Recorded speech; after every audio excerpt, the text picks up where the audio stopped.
Hello friends, एक बारी मेरे को ना मेरी कॉलोनी में एक लड़का मिला। उसने मुझे नमस्ते करी। मैंने उसको देखा, मैंने कहा मुझे ऐसा लगता है तेरी जॉब लग गई है।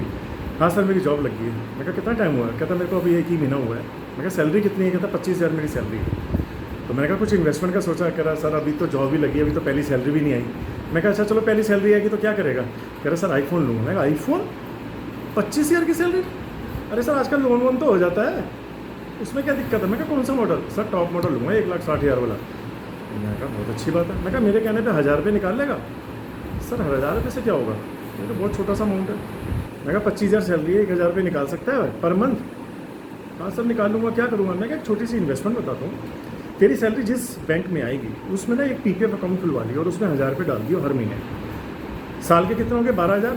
15 साल बाद तेरे को तूने कितने डाले? 1,80,000। उस पर 1,45,000 का तेरे को रेट ऑफ इंटरेस्ट मिलेगा और टोटल हो गए 3.25 लाख रुपये। 3.25 लाख रुपये सिर्फ 1,000 रुपये डालने से? मैं कहा एक छोटी सी इन्वेस्टमेंट है। मैं कहा पुरानी कहावतें सुनी होंगी, कण कण भरने से घड़ा भी भर जाता है। ये पुरानी कहावत है ना? हाँ सर सुनी तो है ये कहावत है, लेकिन अब ये पुरानी होगी। अब इसका आज की लाइफ में क्या है? मैं कहा एक काम करिए, तेरे घर में कोई पत्थर पड़ा है?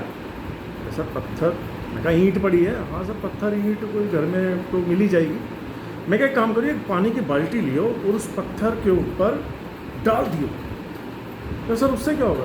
मैं कहा कुछ नहीं होगा। तेरे को क्या लगता होगा? तो पानी पूरा डाल देगा उस पत्थर के ऊपर तो कुछ होगा? कहता कुछ नहीं होगा। मैं कहा अब ये काम करियो कि उस बाल्टी को उस पत्थर के ऊपर टांग दियो और उस बाल्टी के नीचे एक छोटा सा छेद कर दियो। अब वो बूंद बूंद करके उस पत्थर पे गिरेगा। क्या होगा? उस पत्थर में छेद हो जाएगा। कह रहा सर, मैं कहा अभी तो तूने बोला कण कण से घड़ा भरता है, उसका कोई वैल्यू नहीं है। मैं कहा ये छोटी छोटी बूंद जब उसके ऊपर गिरेगी उस पत्थर में छेद हो जाएगा। Consistency is always better than intensity. आपने पूरी बाल्टी डाली कुछ नहीं हुआ, लेकिन बूंद बूंद करके उस पत्थर में छेद हो गया। ऐसी तरह 1,000 करते हुए जब तू डालेगा तो तेरे को 15 साल बाद कितना हो जाएगा? 3,25,000। और तेरे को 5 साल बाद तू पार्शियल विड्रॉ भी कर सकता है और जो तेरी मेच्योरिटी होगी वो टैक्स फ्री होगी, टैक्स बेनिफिट अलग मिलेगा। सर इसमें 1,000 रुपये डाल सकते हो और ज़्यादा भी डाल सकते हैं। मैं कहता हूँ मिनिमम 500 रुपये है साल में और मैक्सिमम साल में 1.5 लाख रुपये। अब सपोज तू 1.5 लाख रुपये डालता है, कैलकुलेशन को समझने के लिए करते हैं। 12 साल में कितना हो गया?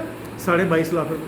15 साल में 1.5 लाख रुपये डालता है, 15 साल तक 22.5 लाख रुपये।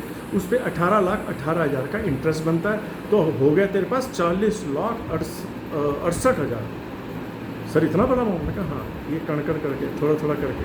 और इसका सबसे बड़ा बेनिफिट क्या है? ये तो मैं तेरे को सिर्फ एक छोटी सी पीपीएफ की बताई है। तेरी हैबिट बनेगी, तेरी हैबिट बनेगी सेविंग्स करने की। और एक बार सेविंग्स का जब मज़ा लेगा, जब उस पर इंटरेस्ट लगेगा, जब वो कॉर्पस इकट्ठा होगा, जब उसकी कंपाउंडिंग होगी तो you will enjoy that money.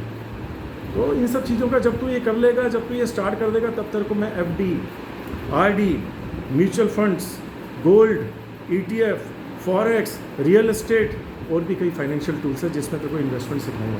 जितनी जल्दी करेगा उतना लेटर स्टेज ऑफ लाइफ में you will enjoy. Thank you so much.